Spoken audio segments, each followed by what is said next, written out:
Hey guys, tonight we're doing one of those topics that sounds festive and cheerful on the surface, but as usual, turns out to be mildly depressing, deeply inconvenient, and occasionally unsanitary once you actually look at the history. So go ahead and dim the lights, put the phone down face first on the bed, let your brain clock out for the day. You don't need to remember names or dates. Just let them drift by like background noise from a very boring palace hallway. Tonight, we're talking about what New Year's actually looked like in ancient and medieval times. Not the fireworks and champagne version, not the motivational quote version, but the real one. The one involving sacrifices, cold stone halls, questionable calendars, and kings who absolutely refused to admit the year hadn't gone the way they planned.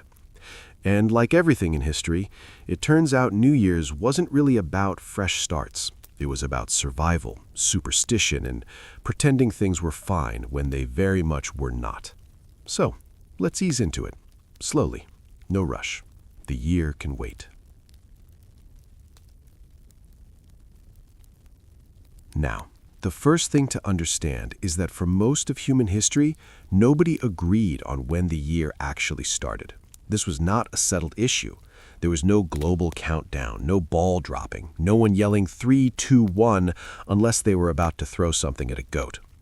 Ancient societies tied New Year's to things they could actually see, like the sun or the moon or crops or floods or whatever terrifying natural event had the most control over their lives at the time.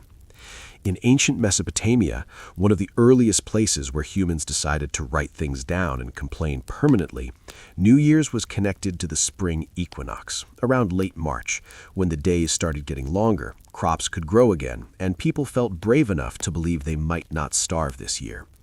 They celebrated with a festival called Akitu. And when I say festival, imagine 12 days of rituals, prayers, public ceremonies, and anxiety. This wasn't a party where you relaxed. This was a cosmic performance review. The king, who normally spent his days being treated like a semi-divine celebrity, had to show up to the temple and get publicly humbled, literally.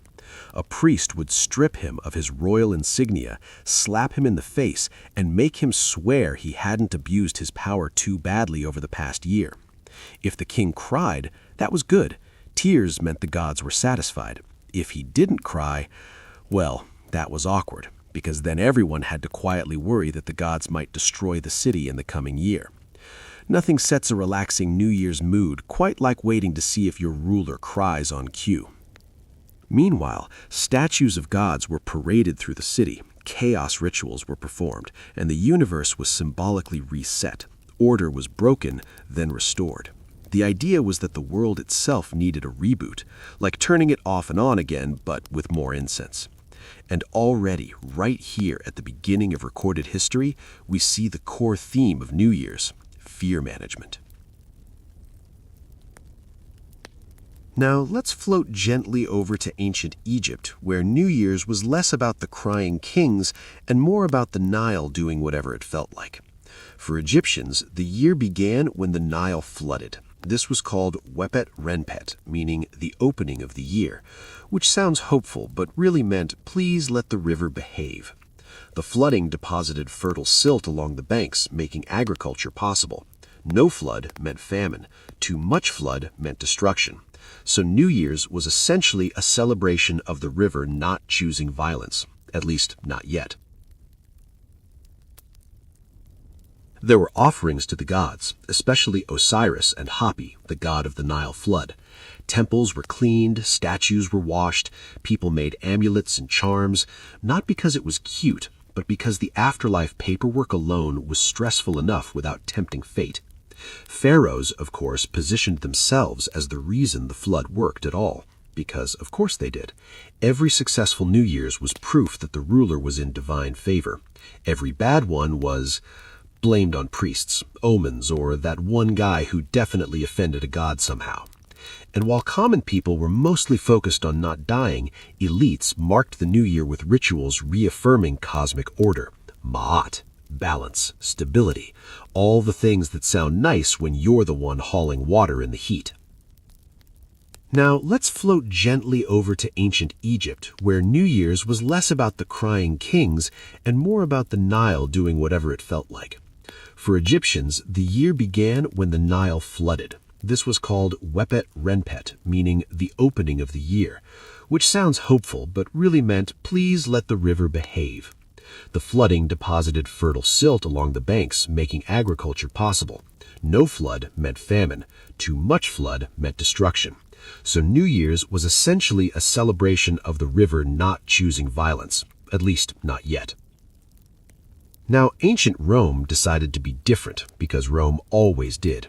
Originally, the Roman year started in March, which makes sense. Spring, war season, fresh campaigns, everyone's awake again.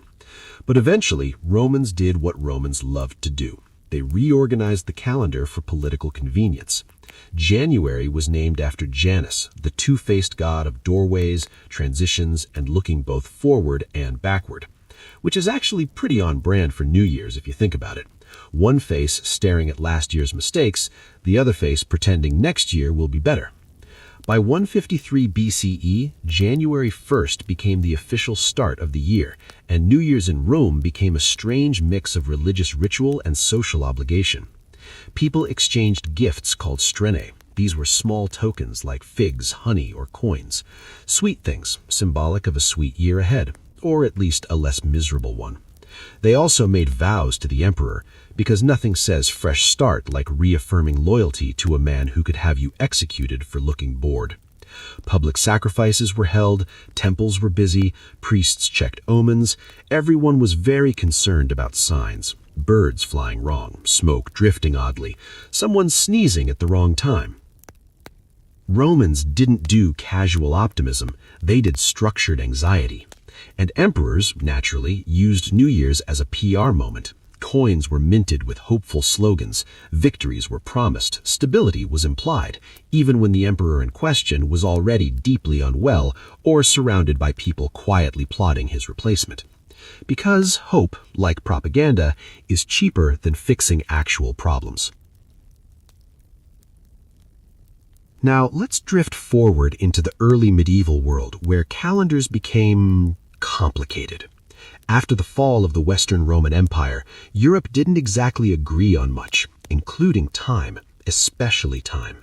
Different regions celebrated New Year's on different dates. Some stuck with January 1st, others used March 25th, tied to the Feast of the Annunciation. Some started the year at Easter, which, as you might imagine, made record-keeping a nightmare.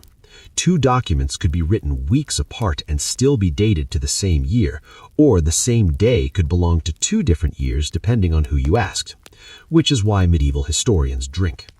For most medieval people, New Year's wasn't a single night of celebration. It was part of a larger religious calendar, a cycle of feasts, fasts, and holy days that structured time itself.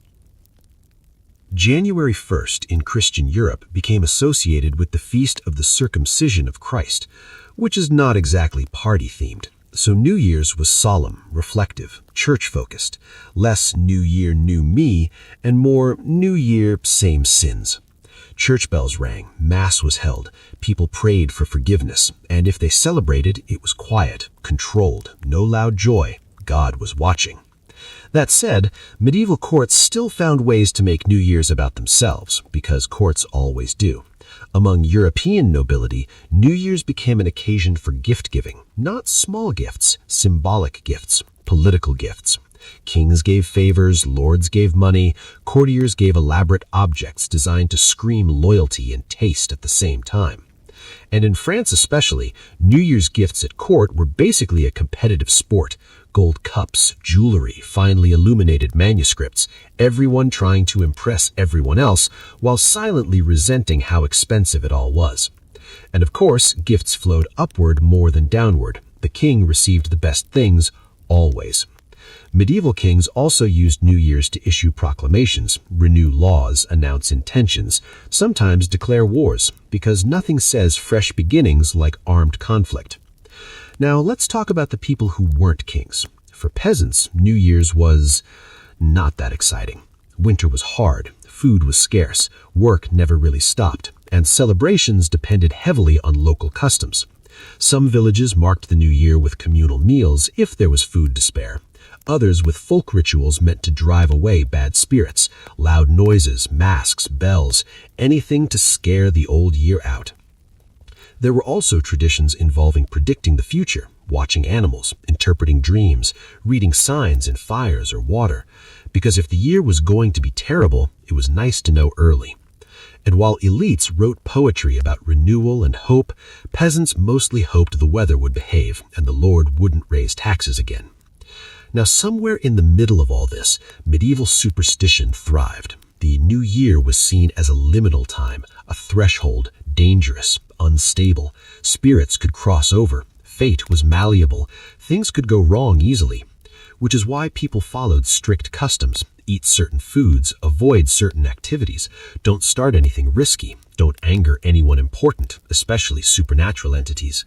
Even kings believed this, especially. By the high Middle Ages, New Year's had settled into a kind of uneasy routine across Europe. Not unified, not standardized, just agreed upon enough to function. And this is where royal dysfunction really starts to shine. Because if you think modern family gatherings are tense, medieval royal New Year celebrations were basically anxiety wrapped in velvet. For kings and queens, New Year's wasn't about resolutions, it was about reassurance. Reassurance that God still approved of them, that the dynasty was intact, that no one was about to rebel or poison them, or both. Let's start with medieval kings, who famously believed they were chosen by God, but still woke up every day deeply insecure.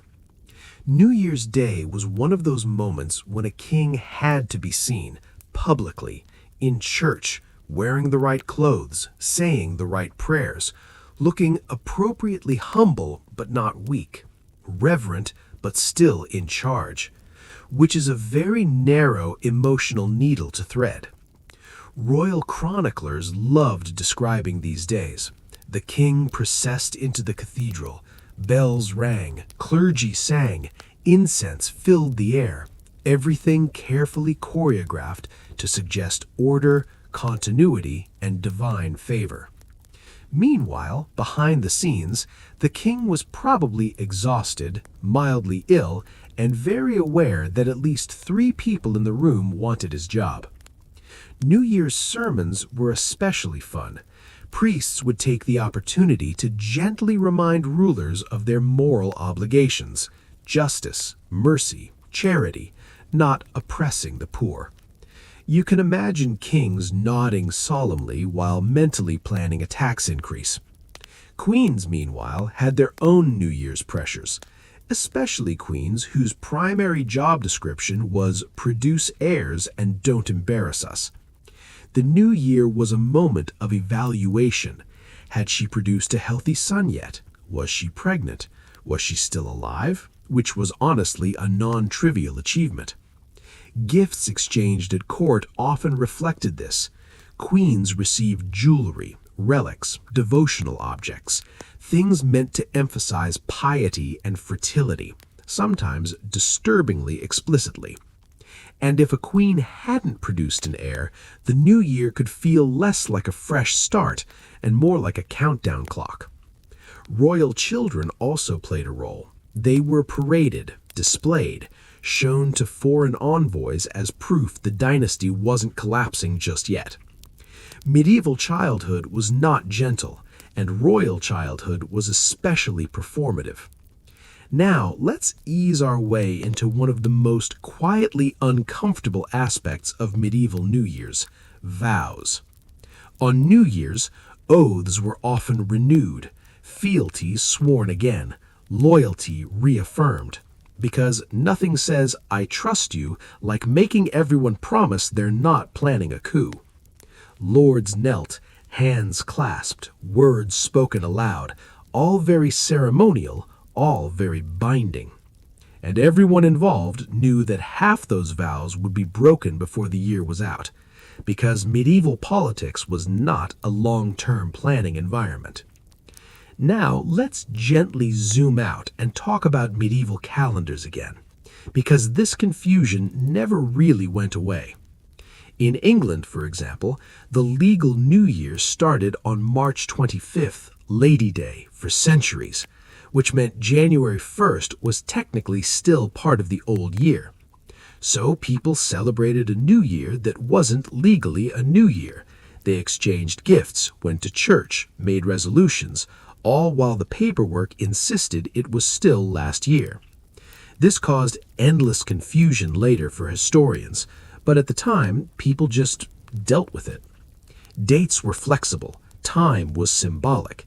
The idea that time could be strictly measured down to the minute would have sounded exhausting. And while elites navigated this with documents and scribes, common people followed seasonal rhythms instead. In rural villages, the turning of the year was marked by survival rituals more than celebration. Yule traditions lingered from pre-Christian times. Evergreens brought indoors, fires kept burning, feasting when possible. The idea was to coax the sun back, to keep darkness at bay, to survive winter one more time. New Year's blended into this, another excuse to eat if you could, another reason to gather, another night to tell stories and pretend spring would arrive eventually. And yes, alcohol was involved. Medieval beer was weak but plentiful. Wine, where available, flowed freely, because sobriety has never been history's preferred coping mechanism. Now, let's slide back into the courts for a moment, because this is where things get especially weird. In late medieval Europe, particularly in France and Burgundy, New Year's gift exchanges became intensely elaborate. Courtiers spent months planning their gifts. Artists were commissioned. Goldsmiths worked overtime. The goal was not generosity, it was visibility. You wanted the king to notice you, to remember you, to associate you with loyalty and refinement. Kings kept lists, literally, who gave what, how valuable it was, what message it sent. And if you gave too little, it was noticed. If you gave too much, it could be suspicious, like, what are you compensating for? Queens often used New Year's gifts as political tools, rewarding allies, snubbing rivals, sending messages without saying a word. A ring here, a cloak there, nothing casual, everything loaded. Meanwhile, the treasury groaned, because medieval monarchies were always low on cash. Always. So New Year's generosity often came paired with new taxes or temporary levies that somehow became permanent. The symbolism of renewal was nice. The reality was expensive. Now, let's talk about omens again, because medieval people loved omens. The weather on New Year's Day mattered a lot. Clear skies, good sign. Storms, bad sign. Unseasonable warmth, suspicious. Snow? Depends who you ask. Animals behaving strangely? Absolutely concerning. A dog howling? A bad year ahead. Birds flying oddly? Also bad. Silence? Somehow worse. Chroniclers loved recording these signs, especially when something terrible happened later, because hindsight is very satisfying. Oh yes, they'd write, the king died in July, and now that we think about it, the ox did refuse to move on New Year's morning. Obviously connected. Astrology also played a role. Court astrologers calculated horoscopes for the year ahead, for kingdoms, for kings, for unborn heirs. These predictions were vague enough to be useful, but specific enough to sound impressive. Challenges ahead. Enemies will test you. A great change approaches. Which is just medieval for something will happen at some point. And rulers listened, sometimes too much. Important decisions were delayed or rushed based on stars. Wars postponed, marriages scheduled, journeys canceled. Because if the universe was sending signals, ignoring them felt reckless. Now, let's gently acknowledge something else. New Year's could be emotionally heavy. especially for people who had lost someone in the previous year, which was many people. Mortality rates were high, death was familiar, and the turning of the year was a reminder of who wasn't there anymore. Medieval prayers for the dead often intensified around this time. Masses were said, names remembered, candles lit. The idea of starting a new year without someone was quietly painful, but also normal, which gave New Year's a subdued tone, less fireworks, more reflection. Even among royals, grief lingered. Widowed queens, kings who had lost children, heirs who hadn't survived winter. The new year wasn't a reset button, it was a continuation, carrying everything forward. And that's really the key difference between then and now. For ancient and medieval people, the new year didn't promise reinvention, it promised endurance. You didn't become a new person, you just hoped to still be here next year. And as we keep floating forward, we'll eventually arrive at how late medieval and early modern rulers began turning New Year's into something more performative, more controlled, more political. Because when power becomes fragile, symbolism becomes very important. So let your thoughts wander, let the bells fade. The year has turned again, quietly, without asking permission. By the late medieval period, New Year's had become less about survival rituals and more about performance. Not joy, performance. Which is very on brand for elites who had spent centuries perfecting the art of looking confident while quietly panicking. This is also the era where royal personalities start becoming more visible to us through letters, chronicles, and complaints. And New Year's, unsurprisingly, brought out some of their worst traits. Let's start with kings who took New Year's symbolism way too seriously. Some rulers genuinely believed the first actions of the year could determine everything that followed, so they planned obsessively what they wore, what they ate, who they spoke to first, what prayers were said. There are accounts of kings refusing to see certain people on New Year's Day because they were considered unlucky. Others insisted on performing symbolic acts of mercy early in the day just to set the tone. Prisoners released, debts forgiven, sentences commuted. This was less about kindness and more about optics and superstition, mostly superstition. Because medieval rulers lived in a world where fate felt very close. One bad harvest, one illness, one angry noble, and everything unraveled. New Year's was a chance to nudge destiny in the right direction, or at least to feel like you had.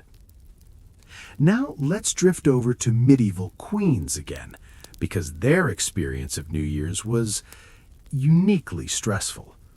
Queens were watched constantly, especially around this time of year. Was she visibly pregnant? Was she still producing heirs? Was she aging too visibly? Was she behaving appropriately pious?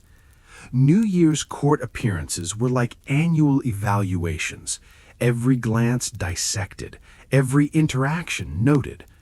If a queen had failed to produce a male heir, the new year didn't bring hope. It brought pressure, renewed whispers, renewed scrutiny. Some queens leaned hard into religious devotion at this time. Extra prayers, extra fasting, donations to monasteries, public humility. Because when biology failed, piety became the backup strategy. And yes, sometimes it worked, at least politically. A visibly devout queen could buy time, sympathy, protection. But time was always ticking. Royal marriages, especially by the late medieval period, had become deeply transactional, and New Year's was a reminder of those contracts. Ambassadors attended court celebrations. They watched, they reported, they assessed the health of the dynasty. How many children? How old? How sickly? How legitimate? Every new year was a status report sent silently across Europe. Now let's gently talk about royal children, because New Year's was not magical for them either. Royal children were expected to behave, to participate, to be visible but not disruptive, to symbolize continuity without actually speaking too much. They were dressed elaborately, sometimes absurdly so, heavy fabrics, layers, jewelry, in the dead of winter. And if a child was frail or ill, New Year's events could be dangerous. Exposure, crowds, long ceremonies. But absence was worse, because absence invited speculation. So sickly children were often propped up, literally, brought out briefly, smiling weakly. A living heir, even a fragile one, was better than rumors. And if a royal child had died recently, the new year could feel hollow. But the show went on, because monarchy does not pause for grief. Now let's slide back into the broader medieval world for a moment. Outside the courts, New Year's was increasingly absorbed into the church calendar, and the church had opinions. Some church leaders disapproved of festive behavior on New Year's. They saw it as pagan leftovers, excess, indulgence. Sermons warned against drunkenness, gambling, and obscene songs, which suggests all of those things were happening. There were repeated efforts to tone down celebrations, to redirect them toward prayer and repentance. And sometimes this worked, temporarily. But folk traditions persisted: masking, mumming, noise-making, role reversals, lords served by servants, rules bent. These customs allowed people to release tension, to laugh, to invert hierarchies briefly, and then, conveniently, return to obedience afterward, which is probably why authorities tolerated it, within limits, because a controlled release of chaos is better than uncontrolled resentment. Now let's talk about medieval timekeeping again, because it never stops being confusing. By the late Middle Ages, people increasingly marked multiple new years: religious, legal, seasonal. January 1st might be celebrated socially, March 25th used legally, Easter spiritually significant. This meant people experienced time as layered, overlapping, not linear. A year didn't start once, it started several times, depending on context, which made the idea of a single decisive fresh start almost impossible. Life was cyclical, problems returned, hunger returned, conflict returned. The new year didn't erase anything, it just marked another loop. And that's important because it shaped how people emotionally approached the concept. There was no illusion of transformation, just hope for stability. Now let's float toward the late medieval obsession with lineage and bloodlines, because this deeply colored New Year's at court. Dynasties were fragile, child mortality was high, adult mortality wasn't much better. Every new year that passed without a new heir was worrying. Every year that passed with only daughters was politically awkward.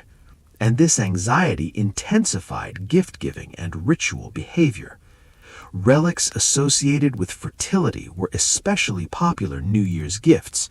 Saints invoked, shrines visited. Queens prayed, kings made vows, sometimes very specific ones. If we are granted a son this year, I will found a monastery. God presumably took notes. Sometimes these vows were fulfilled, sometimes delayed, sometimes forgotten entirely, because intentions are easy, follow-through is harder. Now let's talk briefly about medieval New Year's meals, because yes, there was food. In courts, feasts were elaborate, carefully planned, symbolic dishes, seasonal meats, spices if you were wealthy enough. The menu mattered. Abundance signaled prosperity, control, blessing. A sparse table felt ominous. But even at their most extravagant, medieval feasts were quieter than modern celebrations. There was music, but not blaring, conversation, but restrained, protocol always hovering, every seat arranged by rank, every gesture observed. You didn't relax at a medieval feast, you performed, and if you were a guest, you were being evaluated. Now, among common people, New Year's meals were simpler: bread, pottage, maybe meat if luck allowed. The act of eating together mattered more than what was eaten. Shared food meant shared survival. Now let's gently bring in the idea of medieval resolutions, because they did exist, sort of. People didn't vow to exercise more or drink less. They vowed spiritually, to sin less, to pray more, to make pilgrimages, to give alms. These resolutions were often tied to penance rather than self-improvement. You didn't aim to be happier, you aimed to be forgiven, which is a very different mindset. And kings made these vows too, publicly, loudly. Whether they followed through was variable. But the act of vowing mattered. It signaled humility, at least performative humility.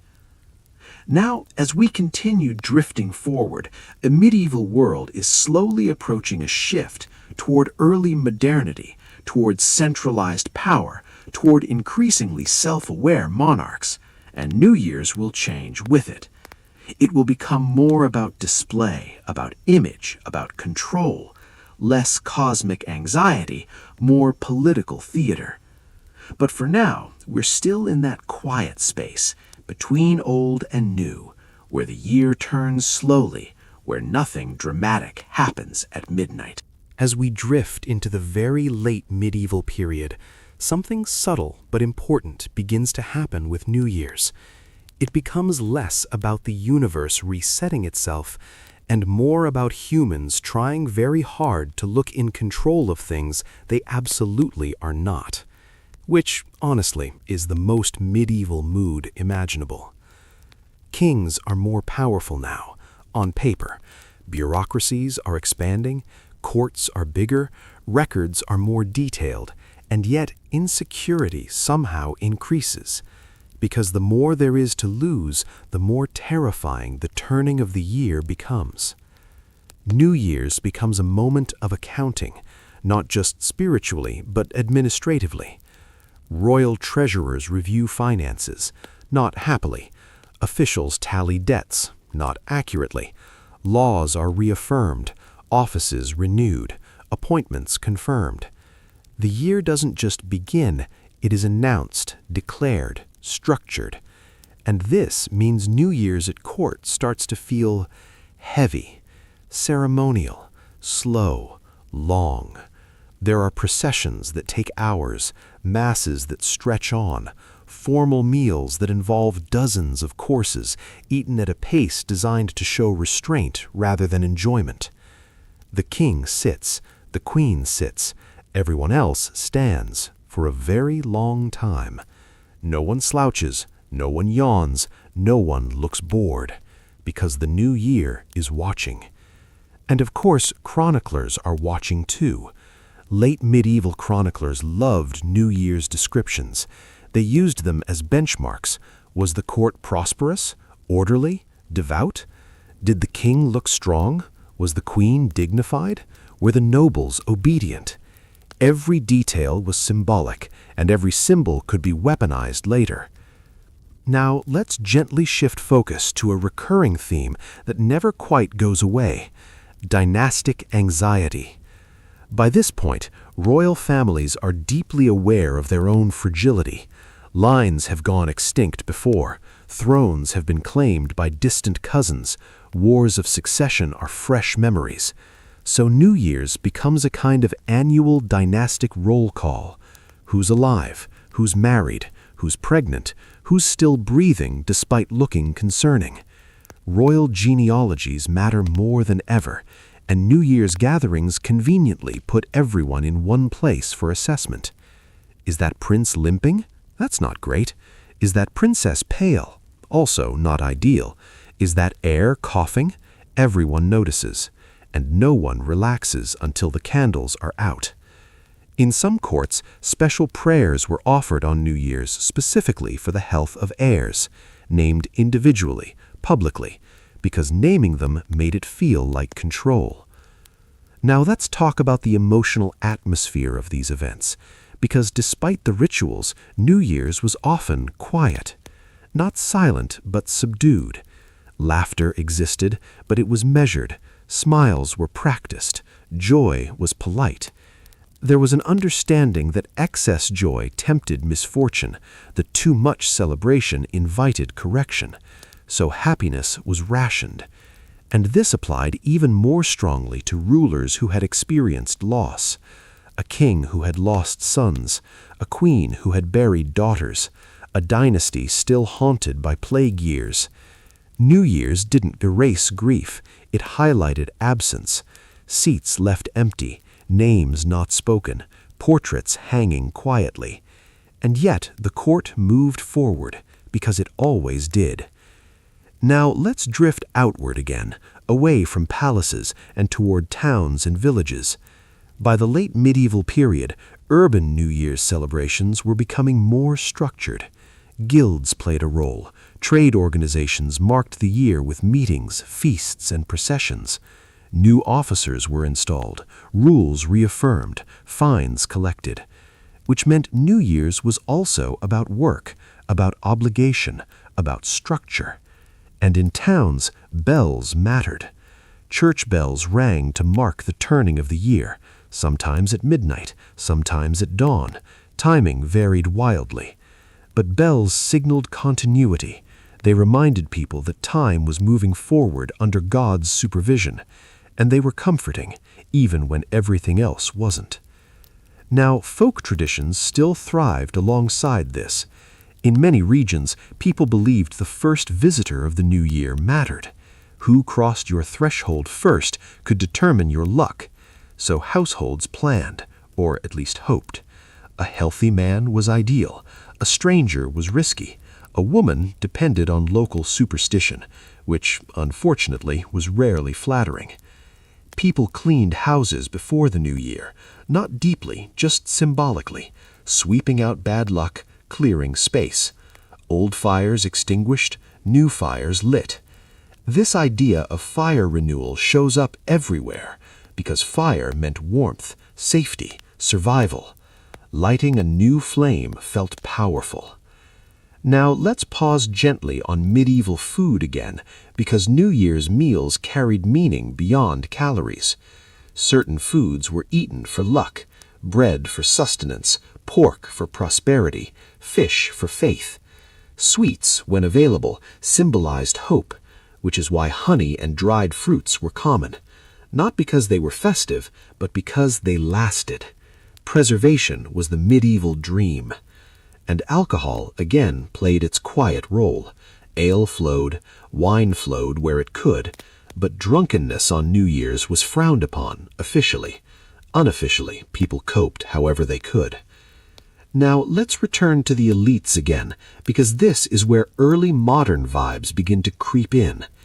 By the 15th century, some rulers are starting to consciously shape their image year by year. New Year's becomes a branding opportunity. Coins minted at the start of the year feature updated imagery, titles emphasized, victories referenced. Official documents dated to the new year carry grand language, renewal, stability, divine favor. And if the year ahead looked uncertain, the language got even more confident, because confidence, when repeated often enough, can feel like truth. Royal portraits commissioned around this time often emphasized continuity, the same poses, the same symbols, the same regalia. The message was clear: nothing has changed, everything is fine, which historically means something had definitely changed. Now let's gently acknowledge something else. New Year's could be politically dangerous. Large gatherings, drunken nobles, heightened emotions, public symbolism. This was a prime time for plotting, for whispered conversations, for alliances formed quietly between courses. Kings knew this, which is why security was often tight, guards doubled, access controlled. Everyone was welcome, but watched. And if a ruler felt threatened, New Year's could be tense, smiles stretched thin, conversations brief, because celebration doesn't cancel paranoia. Now, as we continue drifting forward, the medieval world is approaching its end, slowly, unevenly, quietly, and with it, the meaning of New Year's begins to shift again, toward clocks, toward calendars, toward standardized time. But before that happens, we linger here for a moment longer, in a world where the year does not promise progress, only repetition, where starting over is not an option, only continuing. And maybe that's why New Year's was so restrained, so careful, so symbolic, because hope was precious and dangerous. You didn't shout it, you whispered it. All right, still drifting, still calm, still very much in a world where nobody is popping champagne corks or promising to go to the gym. By the time we edge into the late 15th century, the medieval mindset hasn't disappeared, but it's loosening slightly, like an old belt after a long winter. People are still deeply religious, still superstitious, still convinced the universe is watching their behavior very closely. But there's a growing sense that humans might be able to manage things a little more directly, which is comforting and also wildly overconfident. New Year's, naturally, absorbs this shift. In elite circles, especially among increasingly educated nobles, the new year becomes a moment for reflection in a more personal sense. Letters survive where aristocrats write about the year past, losses, disappointments, hopes.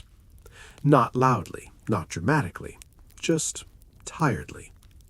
They talk about aging, about illness, about how fast time feels now, which is oddly relatable considering they didn't have clocks everywhere yet. But they could feel it, the accumulation of years, the body changing, the children growing or not growing at all. New Year's sharpened that awareness. And this brings us to a group we haven't lingered on long enough yet, aging rulers. Because if New Year's is about time moving forward, it's especially uncomfortable when you're very aware you're moving toward the end. An aging king greeting a new year was a quietly tense affair. Every year that passed made succession more urgent, more dangerous, more visible. If the heir was young, people worried about regencies. If the heir was incompetent, people worried about everything. If there was no clear heir, the new year felt less like renewal and more like a ticking clock, which meant aging kings often doubled down on ritual. Extra prayers, extra displays of authority, extra insistence that they were still strong, still chosen, still relevant. Some even staged symbolic acts of vigor, riding horses publicly, holding long audiences, appearing at feasts longer than was comfortable. Because nothing says, "I'm not old," like forcing yourself through a 4-hour ceremony in winter. Queens, too, faced this pressure, especially those whose value had been tied to fertility. A queen past childbearing age didn't retire quietly. She often reinvented herself as a moral authority, a patron, a spiritual figure. New Year's appearances for these queens emphasized wisdom over youth, stability over fertility, which worked, sometimes, but it didn't erase the reality that dynasties wanted heirs, not insights.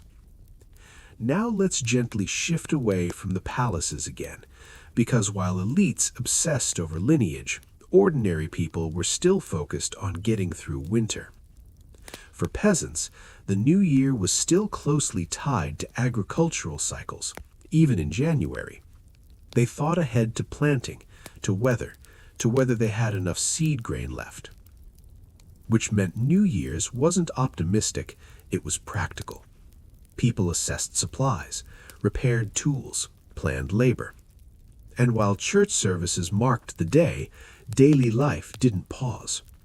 Animals still needed care, fires still needed fuel, hunger still needed managing. This practical mindset shaped how ordinary people thought about time. The year wasn't a blank slate. It was a ledger. What was spent, what was lost, what remained.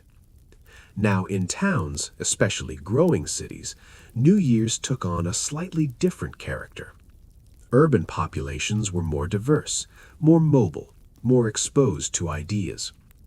New Year's celebrations sometimes included public entertainment, plays, pageants, music. Not constant, not wild, but present. These performances often carried moral lessons, allegories of good governance, of virtue triumphing over vice, because entertainment came with instruction, and because cities liked reminding rulers that they were watching too. Guilds, especially, used New Year's to assert identity. Processions through streets, banners displayed. These were not rebellions, they were reminders. We exist, we matter, we are organized. Which is exactly the sort of thing rulers pretended not to notice while absolutely noticing. Now let's talk briefly about New Year's and memory. In medieval culture, remembering mattered a lot. Anniversaries of deaths were marked annually. Saints' days repeated each year. Events returned on the calendar like echoes. So the new year wasn't just forward-looking, it was backward-facing. People remembered past years, compared them, measured survival. This year, the harvest was better than last. This year, the plague didn't return. This year, the Lord didn't raise rents. Which meant New Year's often brought quiet gratitude rather than excitement. Relief was a form of joy, and relief was fragile. Now let's ease into one of the stranger emotional aspects of medieval New Year's: resignation. There was a deep acceptance that life followed patterns beyond individual control. Bad years happened, good years ended, fortune turned. You didn't expect linear improvement, you expected fluctuation, which meant disappointment was anticipated. Hope existed, but it was cautious, guarded, and that guarded hope shaped rituals. People didn't ask for prosperity, they asked for mercy. They didn't ask for happiness, they asked for protection. Which is why New Year's prayers are full of phrases like, "If it be thy will." Humility was survival. Now let's drift back into the courts once last time for this part, because something important is happening there. By the end of the medieval period, rulers are becoming increasingly aware of public perception. They understand that how the year begins can influence how it's remembered. So New Year's ceremonies become carefully staged narratives. The king appears generous, the queen appears virtuous, the court appears united. Any fractures are hidden, any tensions smoothed over, at least for the day. This is especially true after periods of instability, civil wars, succession crises, rebellions. The first new year after a conflict is loaded with symbolism. Peace treaties reaffirmed, pardons issued, unity emphasized, even if the peace is fragile, especially if it is. Because symbols buy time, and time is everything. Now, one final thing to gently mention before we drift onward: silence. Medieval New Years were not loud, not by modern standards. No countdowns, no fireworks, no explosions of sound and light. The turning of the year happened quietly, marked by prayer, by bells, by routines. People went to bed, woke up, the world continued. And maybe that's why these traditions lasted so long, because they fit the pace of life. No sharp edges, no sudden expectations, just another day, carrying a little more meaning than usual. So as we let this part settle, Imagine a medieval village at dawn on New Year's Day. Frost on the ground, smoke rising slowly, bells echoing faintly. No one cheering, no one shouting, just people stepping into another year, not because they're ready, but because time doesn't wait. And with that calm, slightly weary acceptance, we'll continue drifting into how these medieval ideas eventually begin to give way to something new. Not suddenly, not dramatically. As we slide closer to the edge of the medieval world, New Year's begins to sit in a strange in-between space. It's still wrapped in religion, still heavy with superstition, still cautious and restrained, but there's a growing awareness of time as something measurable, countable, trackable. Not emotionally manageable, of course, just measurable. Mechanical clocks are starting to appear in towns and cities, not in homes, not yet, but in church towers, public spaces, places where authority wanted to be seen regulating time itself. And once you can hear time ticking, the new year feels different. It's no longer just a symbolic threshold, it's a number changing, a count advancing, which makes people uneasy. For centuries, time had been fluid, seasonal, cyclical. Now it's starting to feel linear, and linear time implies endings. This makes New Year's heavier, not lighter, especially for rulers who are suddenly very aware of how many years they've been on the throne. Late medieval kings begin marking reign anniversaries alongside calendar years. In the 10th year of my reign, in the 25th year. Every new year is also a reminder of how long they've been ruling and how long they haven't solved certain problems. Taxes still unpopular, borders still unstable, heirs still fragile. Time passing does not fix incompetence, unfortunately. Now, let's talk about record keeping again, because this matters more than it sounds. By this point, royal administrations are keeping increasingly detailed accounts, income, expenses, appointments, and many of these records are reviewed or renewed around the new year, which means New Year's becomes a bureaucratic checkpoint. Officials know they'll be evaluated, audits happen, positions confirmed or quietly removed. If you were a royal official, the new year was stressful, quietly, internally. You smiled, you bowed, you hoped your numbers added up, because nothing ruins a new year faster than being accused of embezzlement. Now, let's drift back to the emotional side of things again, because despite all this structure, people are still people. Late medieval letters reveal that New Year's was often a time of melancholy. People wrote to family members they hadn't seen in years, sometimes never would again. They reflected on distance, on aging parents, on children growing up elsewhere. Mobility was increasing. Merchants traveled. Students studied abroad. Soldiers campaigned. The new year highlighted separation, which made it bittersweet. You marked time not just by survival, but by absence.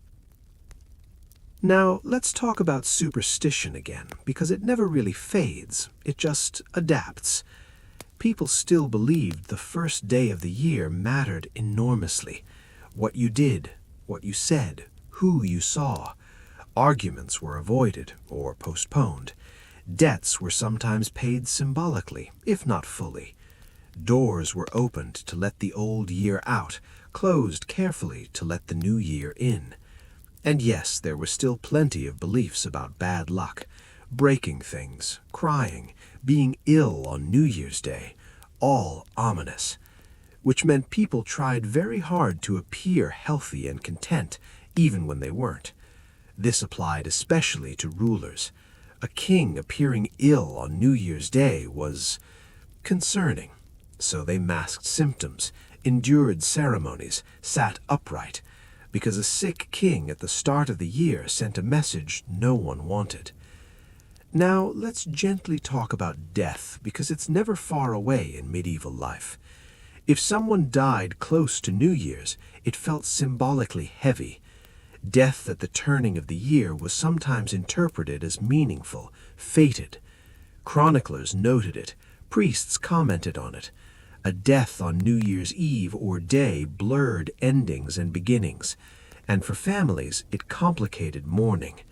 The year was supposed to be new, and yet it began with loss, which reinforced the medieval understanding that joy and grief were not separate seasons. They coexisted. Now let's drift back to royal households, because by now they are enormous. Late medieval courts are crowded. Nobles, servants, clerks, guards. New Year's gatherings involve hundreds of people, which means logistics matter. Food supplies, seating plans, security arrangements, all planned carefully and all stressful. A successful New Year's court event demonstrated competence. A failed one invited criticism. So planners obsessed over details, and rulers noticed, which is why New Year's was often exhausting for everyone involved. Not uplifting, just completed. Now let's talk briefly about charity, because New Year's was also a time when rulers were expected to give. Alms distributed, poor fed, prisoners occasionally released. These acts were symbolic, carefully timed, highly visible. The message was clear. The ruler begins the year merciful. Whether mercy continued past January was variable, but the gesture mattered. It reinforced the moral order, and moral order was essential to legitimacy. Now, let's step away from Europe for a moment, because medieval New Year's traditions were not universal. In the Islamic world, for example, the calendar was lunar. The year moved differently. New Year's did not fall in the same place seasonally, which meant the idea of New Year's as a renewal tied to agriculture didn't apply in the same way. Instead, religious calendars structured time. And this highlights something important. The medieval European obsession with New Year's as a threshold is culturally specific. It reflects a worldview obsessed with cycles, fate, and divine oversight. And as Europe moves towards early modernity, that worldview starts to fracture. But not yet. We're still here, in the slow space, where the year begins quietly, where hope is restrained, where nothing dramatic happens at midnight. Just a bell, a prayer, a continuation. Now, one last thing to gently acknowledge before we move on. For medieval people, the new year was not a promise, it was a request for mercy, for stability, for endurance. And that's why it was treated carefully, respectfully, almost nervously. You didn't challenge the year, you greeted it politely. So let that feeling linger. Another year has arrived, softly, without celebration, and everyone is doing what humans have always done at the start of time, looking ahead cautiously. By now, we're right at the edge of the medieval world, where things don't suddenly change, but instead begin to slide, slowly, quietly, like a calendar page curling at the corner. New Year's traditions don't disappear, they soften, they adapt, they pick up new meanings without fully letting go of the old ones. And this is where the contrast becomes especially interesting, because while rulers are gaining more centralized power, emotionally they're still very medieval about it. They still fear omens, still worry about divine judgment, still read meaning into the weather. But now they're also worrying about public opinion, which adds a whole new layer of stress to the new year. For late medieval and early Renaissance rulers, New Year's becomes a moment where image matters almost as much as ritual. How the year begins is not just spiritually important, it's narratively important. This is the beginning of the official story of the year. And kings, queens, and their increasingly professional advisors are very aware of that. So New Year's ceremonies become smoother, more polished, less chaotic. The rough edges of folk tradition are pushed aside in elite spaces. There's less tolerance for spontaneous disorder, because disorder looks bad, and nothing undermines authority faster than looking unprepared at the start of the year. Now, let's gently talk about calendars again, because this is when things finally start to stabilize. Gradually, January 1st becomes more widely accepted as the start of the year in many regions. Not everywhere, not immediately, but momentum builds, which means the idea of a single new year begins to solidify. This doesn't make the new year more joyful, it makes it more official, more administrative, more final. A year begins, a year ends. No ambiguity. Which is great for record-keeping and terrible for existential comfort, because ambiguity had been a cushion. Now let's drift into the emotional lives of late medieval elites again, because this transition hits them especially hard. They are more literate now, more self-aware, more inclined to introspection. And New Year's becomes a time for personal reflection. Not resolutions in the modern sense, but accounting. What have I done? What have I failed to do? What cannot be fixed? Letters from this period are full of weariness. People talk about time passing too quickly, about feeling older than they should, about the weight of responsibility, which is relatable, but also tragic when you remember their average life expectancy. New Year's amplifies this awareness. It reminds them that time is not looping forever, it's moving forward. And forward means toward something. Now, let's return to dynastic families one more time, because the pressure never really eases there. Late medieval dynasties are often painfully aware of how recently they've survived disaster. Plagues, wars, extinctions of entire lines. So New Year's becomes a moment of almost ritualized reassurance, public appearances of unity, family members gathered together, children visible, portraits commissioned or displayed. The message is repetitive, almost desperate. We are still here. And repetition is important, because saying it once doesn't feel convincing. Now, let's talk briefly about New Year's and law. In many places, contracts renewed at the start of the year, leases, obligations, offices, which means New Year's was a reminder of duty. You owed things, you were owed things. The year didn't wipe the slate clean, it underlined what was already written there. And this applied to rulers as well. Kings renewed promises, confirmed charters, reasserted rights, which looked benevolent, but was also strategic, because continuity reassures people, even when nothing is actually improving.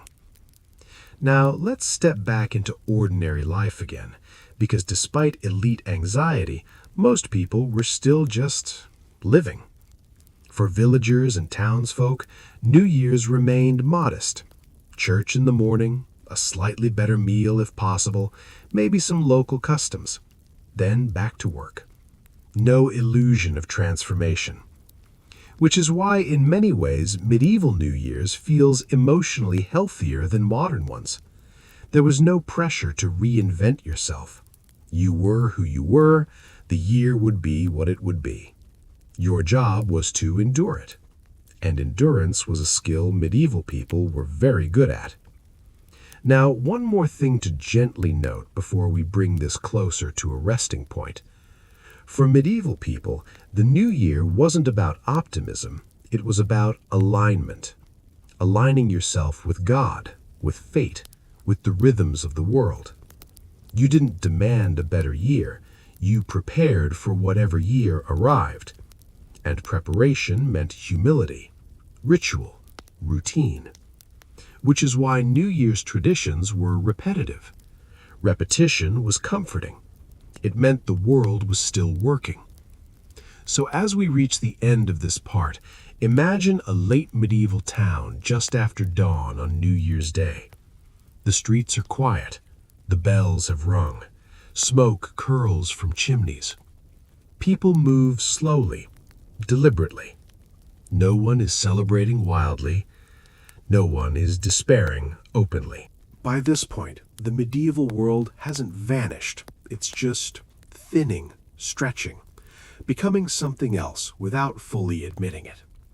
And New Year's sits right in the middle of that transition. Still ritual heavy, still cautious, but now quietly aware that the future might not look exactly like the past, which is unsettling, because predictability, even when unpleasant, is comforting. Late medieval and early Renaissance thinkers begin writing more openly about time itself.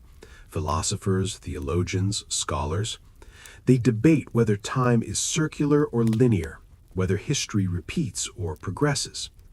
Most ordinary people don't engage with these debates directly, but the emotional shift filters down. The New Year starts to feel less like a return and more like a step, a small one, a careful one, but forward nonetheless. Now let's talk about how rulers handle this psychologically, because they do not love uncertainty.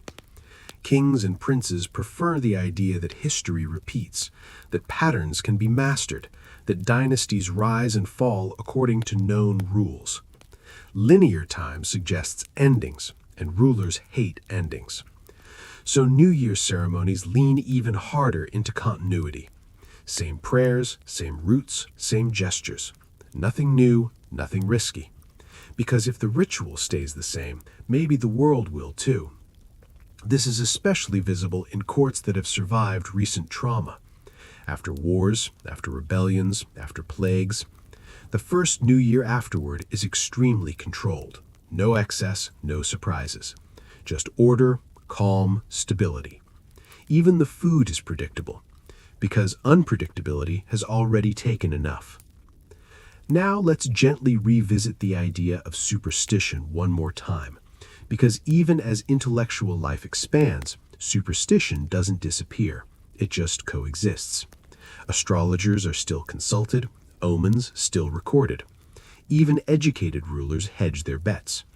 You can believe in God, human reason, and astrology all at once. Medieval people had no problem with this. So New Year's horoscopes continue. Charts drawn, predictions made. And just like before, they are vague, which is good. Vague predictions are reusable. If the year goes well, the stars were favorable. If it goes badly, clearly something interfered. Either way, no one is held accountable.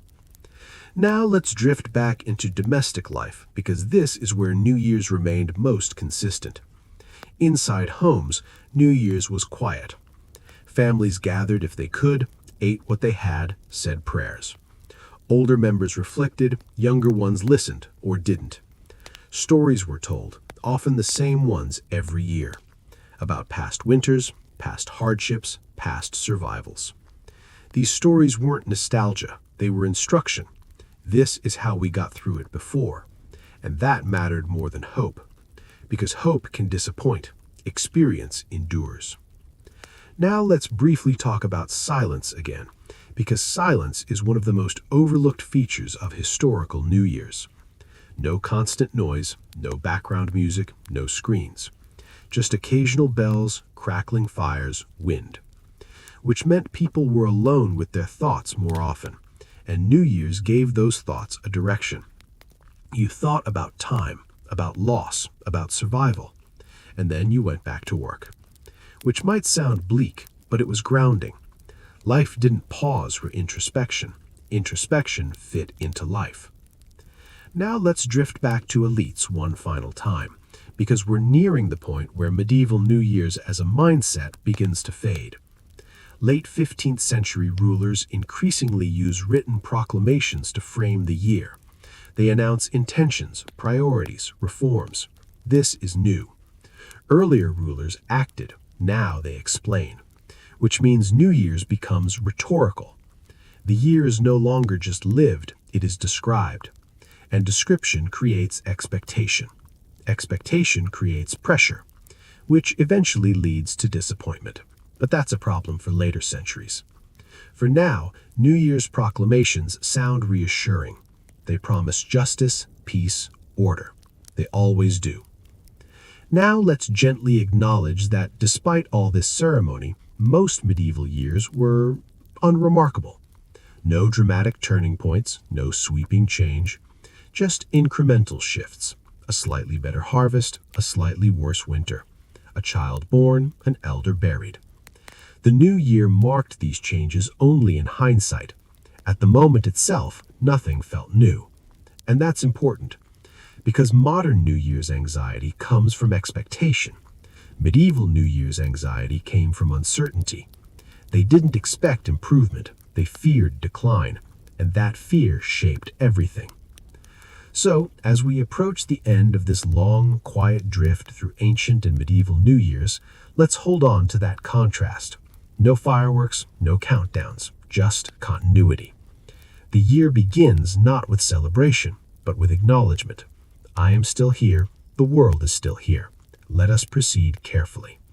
And maybe there's something deeply human about that. Now, as we settle this part gently into place, imagine the soundscape again. A bell, distant, slow. Footsteps in snow or mud. A door opening, a door closing. The year has changed. Nothing else has. As the medieval period fades into the early modern world, New Year's doesn't suddenly become exciting. It becomes documented. And documentation changes how people experience things. Because once something is written down, it feels more permanent, more judged, more real. Late medieval and early modern writers increasingly treat the new year as a moment worth commenting on, not just listing events, but reflecting on them.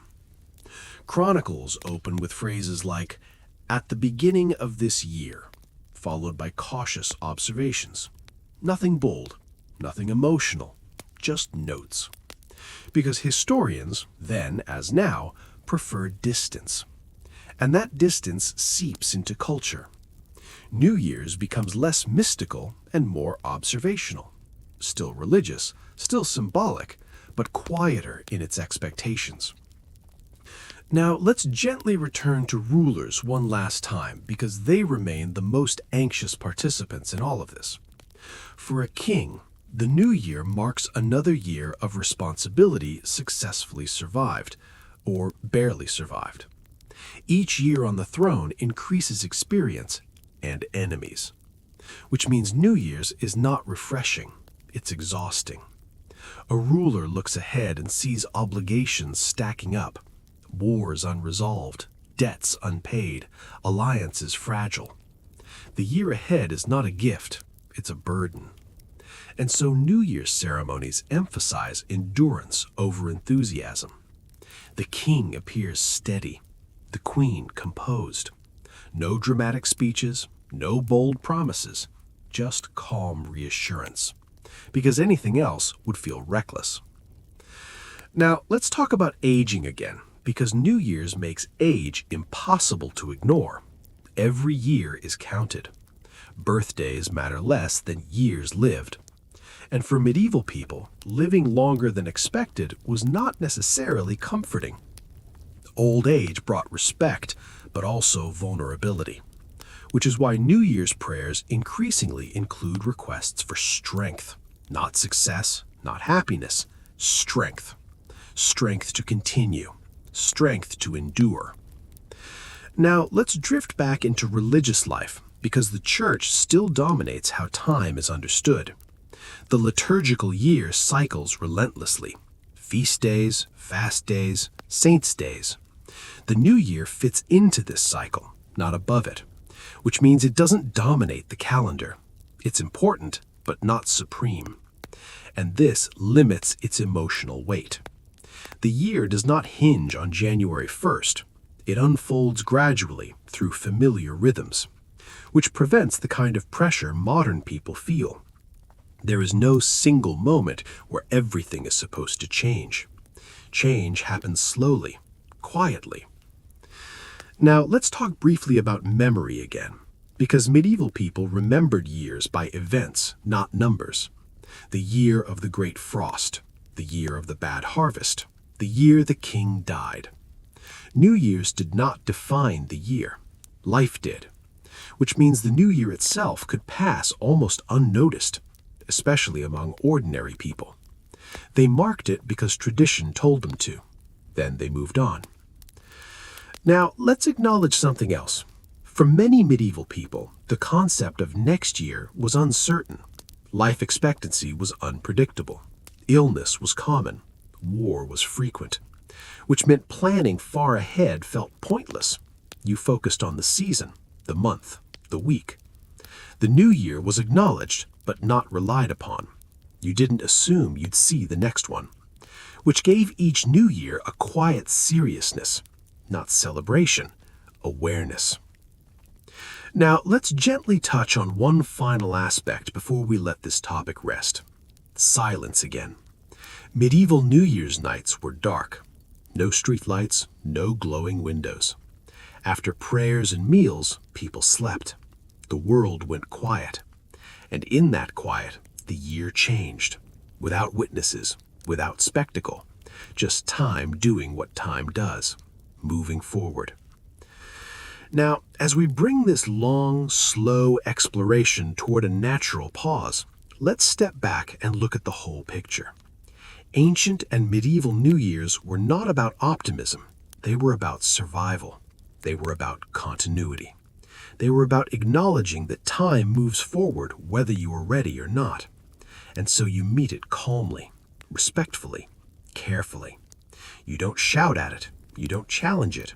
You greet it. And then you keep going. Which might not sound inspiring, but it is deeply human.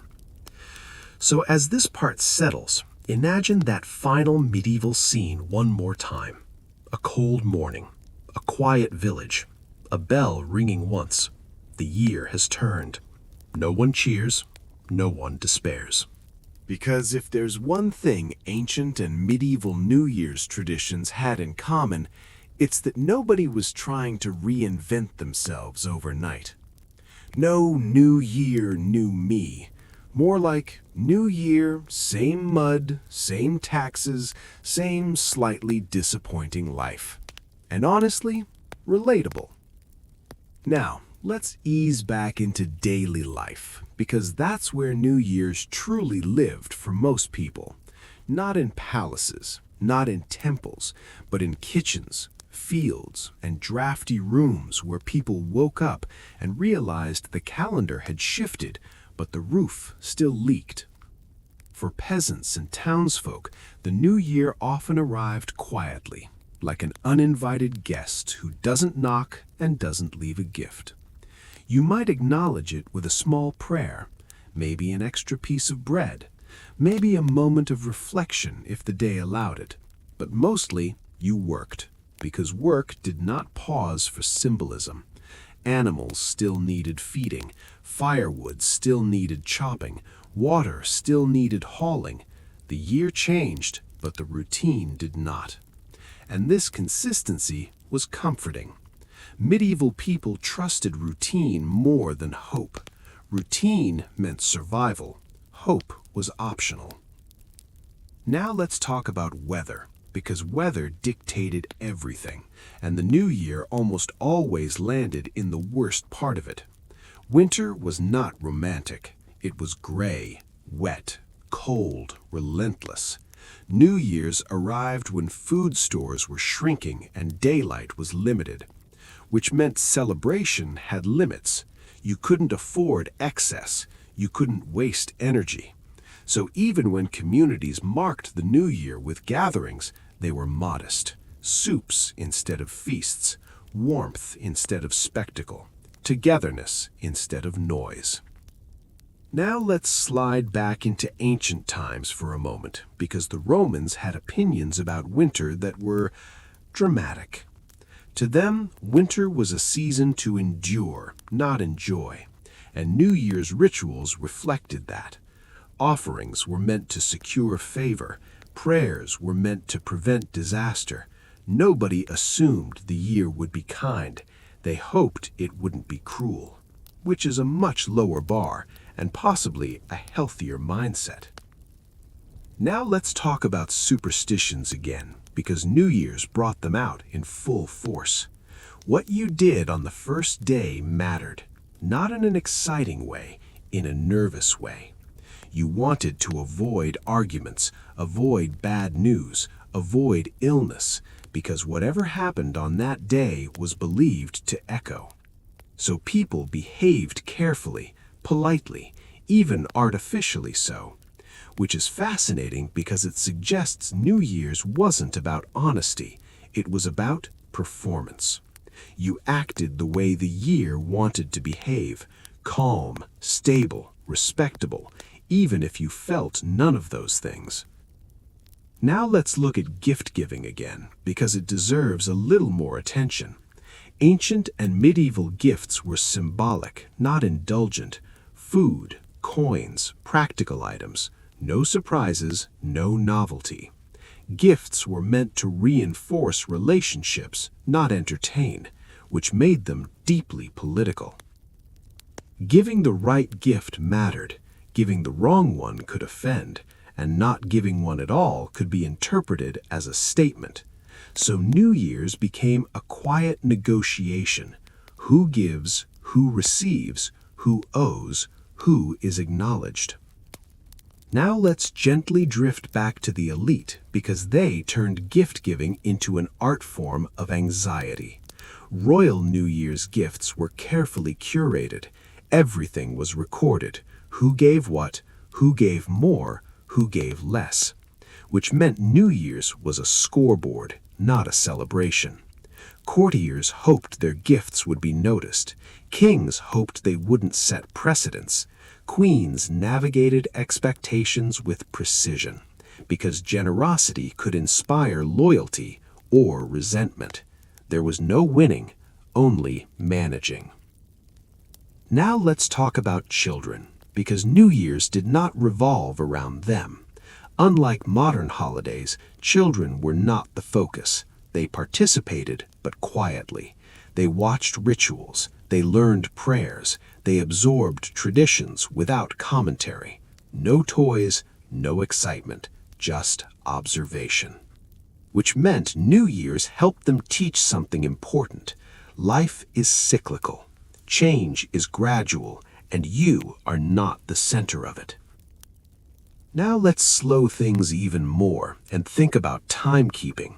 Clocks were rare. Most people didn't know the exact moment the year changed. They relied on bells, on church announcements, on communal acknowledgement. Which means New Year's wasn't a countdown, it was a realization. Oh, it's the new year now. No drama, no climax, just awareness. Now pause on that for a moment, because this might be the most important difference between then and now. Ancient and medieval people did not experience time as something to conquer, they experienced it as something to live inside. The new year didn't reset anything, it simply continued the pattern, which meant there was less pressure, less disappointment, fewer expectations. Now let's gently examine how this affected emotion. People did not feel the need to be inspired. They felt the need to be prepared. Prepared for cold, prepared for work, prepared for uncertainty. And New Year's rituals supported that. They reinforced stability. They emphasized continuity.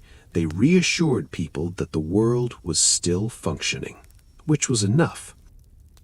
Now let's drift toward the end of this long journey, because the rhythm demands it. As centuries passed, New Year's slowly gained more structure, more formality, more written tradition, but its core remained the same. A quiet acknowledgement of time passing, a careful hope for survival, a communal moment of restraint. No fireworks, no resolutions, no pressure to transform, just a shared understanding. We are still here, and that matters.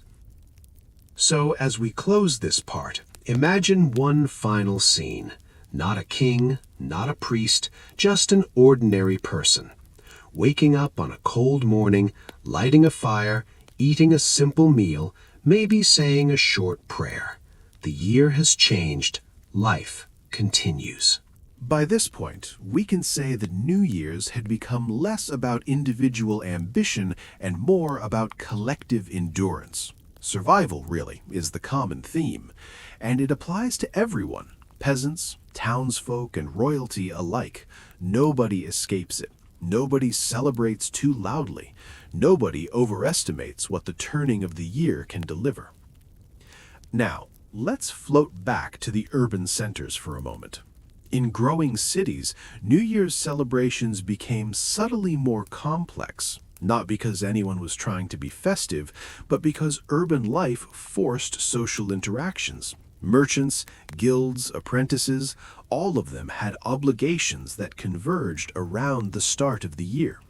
Membership renewals, new appointments, payments collected, debts tallied.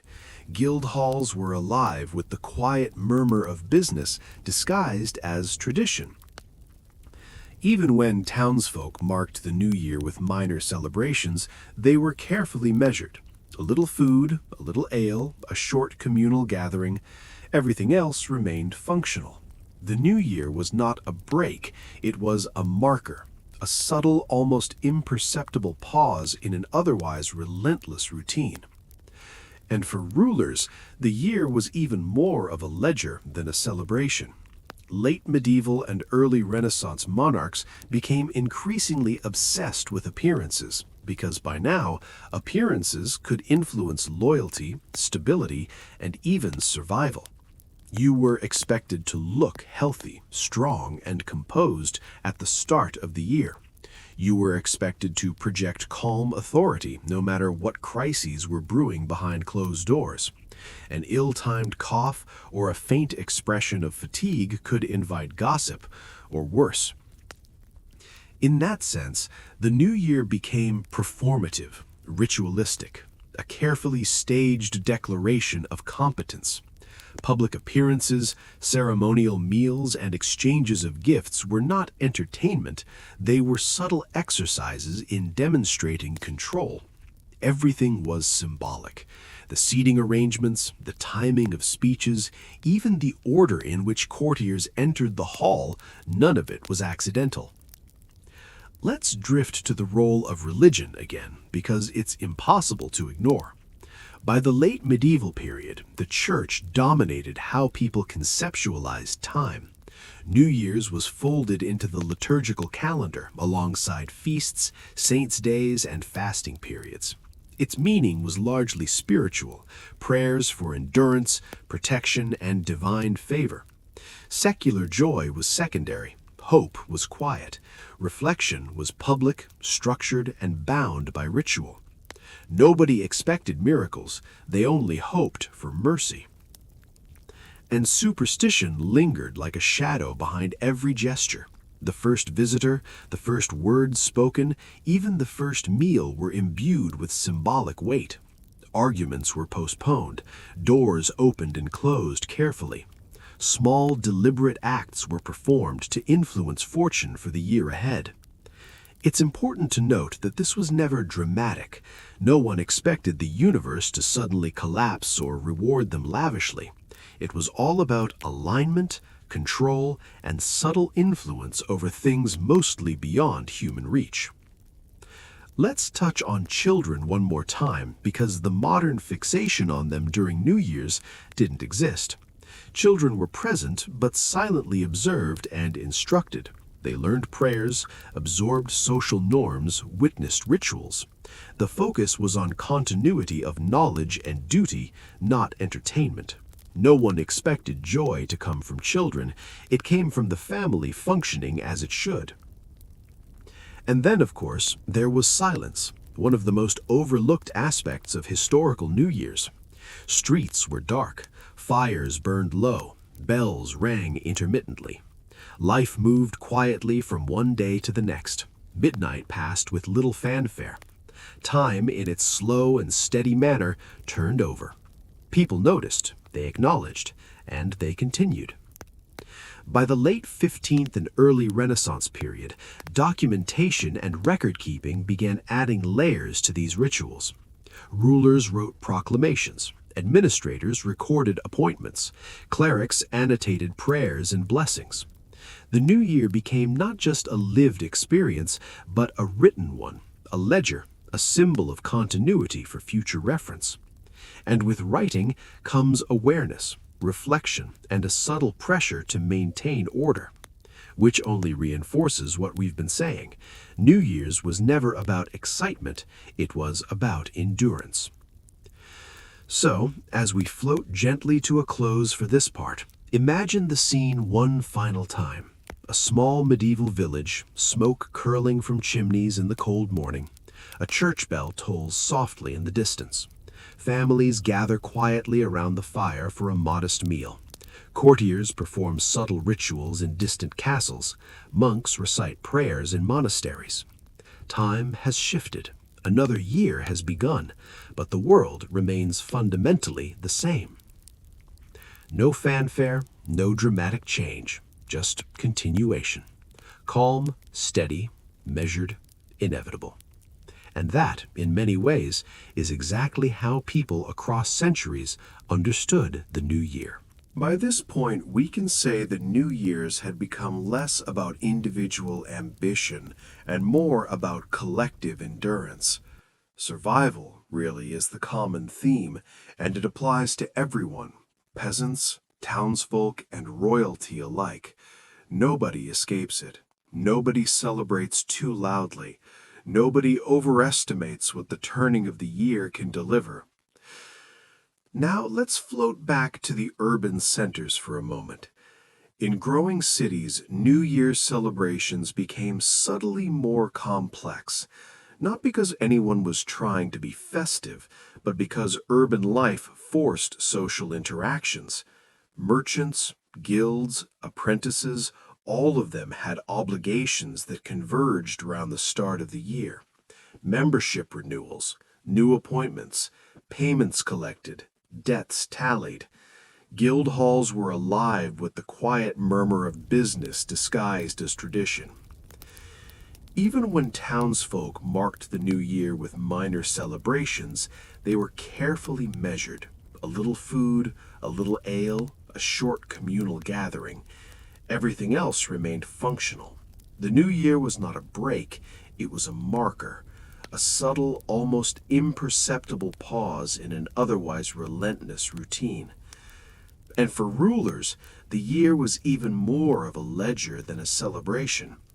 Late medieval and early Renaissance monarchs became increasingly obsessed with appearances, because by now, appearances could influence loyalty, stability, and even survival. You were expected to look healthy, strong, and composed at the start of the year. You were expected to project calm authority no matter what crises were brewing behind closed doors. An ill-timed cough or a faint expression of fatigue could invite gossip, or worse. In that sense, the new year became performative, ritualistic, a carefully staged declaration of competence. Public appearances, ceremonial meals, and exchanges of gifts were not entertainment, they were subtle exercises in demonstrating control. Everything was symbolic. The seating arrangements, the timing of speeches, even the order in which courtiers entered the hall, none of it was accidental. Let's drift to the role of religion again, because it's impossible to ignore.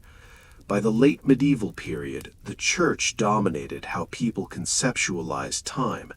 New Year's was folded into the liturgical calendar, alongside feasts, saints' days, and fasting periods. Its meaning was largely spiritual, prayers for endurance, protection, and divine favor. Secular joy was secondary, hope was quiet, reflection was public, structured, and bound by ritual. Nobody expected miracles, they only hoped for mercy. And superstition lingered like a shadow behind every gesture. The first visitor, the first words spoken, even the first meal were imbued with symbolic weight. Arguments were postponed. Doors opened and closed carefully. Small deliberate acts were performed to influence fortune for the year ahead. It's important to note that this was never dramatic. No one expected the universe to suddenly collapse or reward them lavishly. It was all about alignment, control, and subtle influence over things mostly beyond human reach. Let's touch on children one more time, because the modern fixation on them during New Year's didn't exist. Children were present, but silently observed and instructed. They learned prayers, absorbed social norms, witnessed rituals. The focus was on continuity of knowledge and duty, not entertainment. No one expected joy to come from children. It came from the family functioning as it should. And then, of course, there was silence, one of the most overlooked aspects of historical New Year's. Streets were dark, fires burned low, bells rang intermittently. Life moved from one day to the next. Midnight passed with little fanfare. Time, in its slow and steady manner, turned over. People noticed, they acknowledged, and they continued. By the late 15th and early Renaissance period, documentation and record-keeping began adding layers to these rituals. Rulers wrote proclamations, administrators recorded appointments, clerics annotated prayers and blessings. The new year became not just a lived experience, but a written one, a ledger, a symbol of continuity for future reference. And with writing comes awareness, reflection, and a subtle pressure to maintain order, which only reinforces what we've been saying. New Year's was never about excitement, it was about endurance. So as we float gently to a close for this part, imagine the scene one final time. A small medieval village, smoke curling from chimneys in the cold morning. A church bell tolls softly in the distance. Families gather quietly around the fire for a modest meal. Courtiers perform subtle rituals in distant castles. Monks recite prayers in monasteries. Time has shifted. Another year has begun, but the world remains fundamentally the same. No fanfare, no dramatic change, just continuation. Calm, steady, measured, inevitable. And that, in many ways, is exactly how people across centuries understood the new year. By the early modern period, roughly the late 15th through the 17th centuries, the new year begins to gain subtle layers of ritual and symbolism that were mostly absent before. This isn't sudden, it's not dramatic, it's incremental, very much like the slow aging of a manuscript or the quiet layering of frost over a medieval roof. Rulers start to formalize ceremonies. Kings and queens increasingly issue written proclamations to mark the beginning of the year. These proclamations often highlight continuity, the stability of the kingdom, the health of the ruler, the loyalty of the court. Sometimes they promise reforms.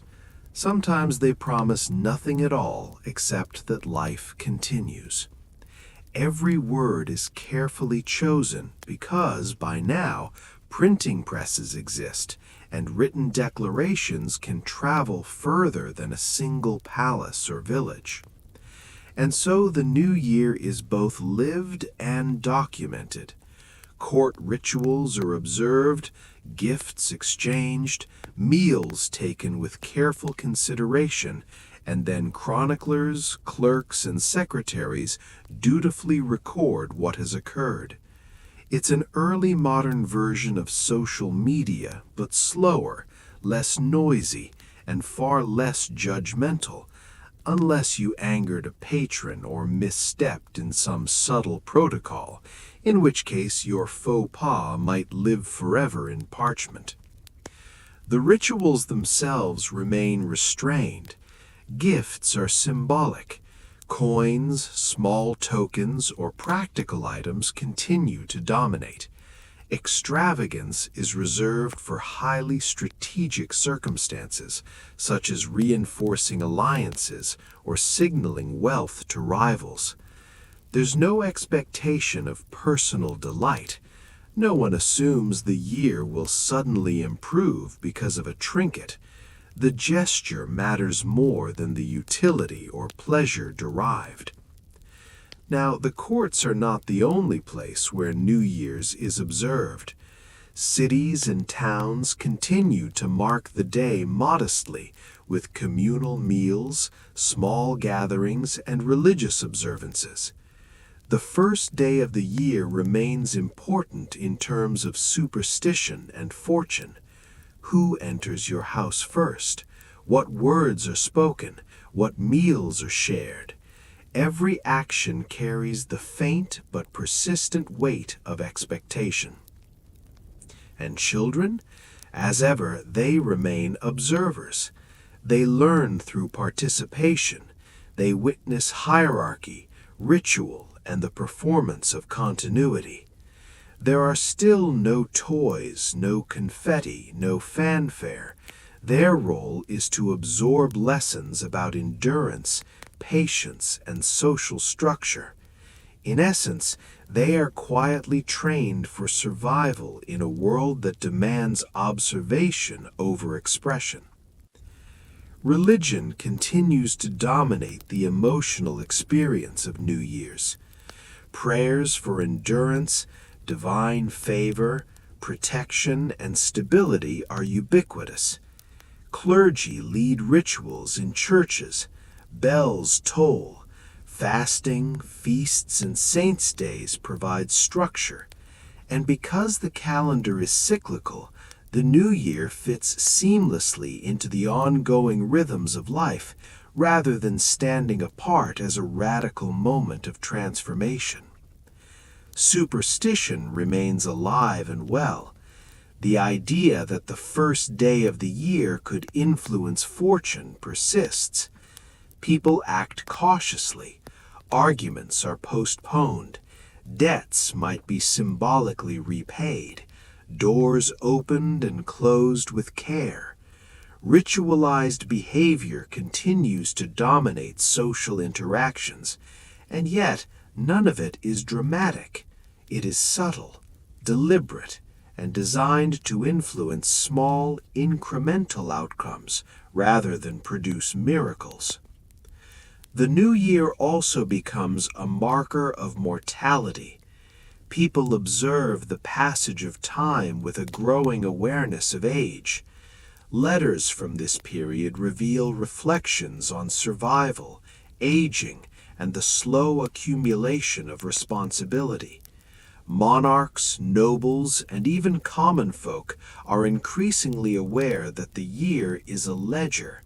Years past, obligations unpaid, opportunities missed. The new year is not a promise of happiness, it is a checkpoint for endurance. By now, we can observe an interesting tension. Early modern optimism begins to emerge, but it is cautious, measured, and deeply pragmatic. The Renaissance brings intellectual curiosity, exploration, and slightly more expansive notions of personal achievement, but the underlying mindset remains medieval in many ways. Survival and continuity still dominate emotional and ritual responses. Hope exists, but it is slow, disciplined, and layered with contingency. So let's imagine the scene in an early modern town. Chimneys smoke, church bells ring intermittently, merchants go about business, exchanging greetings and small tokens of goodwill. Courtiers perform ritual gestures in distant castles, and children quietly observe. People eat modestly. They pray. They acknowledge the turn of the year, and then they continue with the day. No fireworks, no midnight countdown, no grand public revelry, just calm, careful passage. And that is the essence of the new year in late medieval and early modern Europe.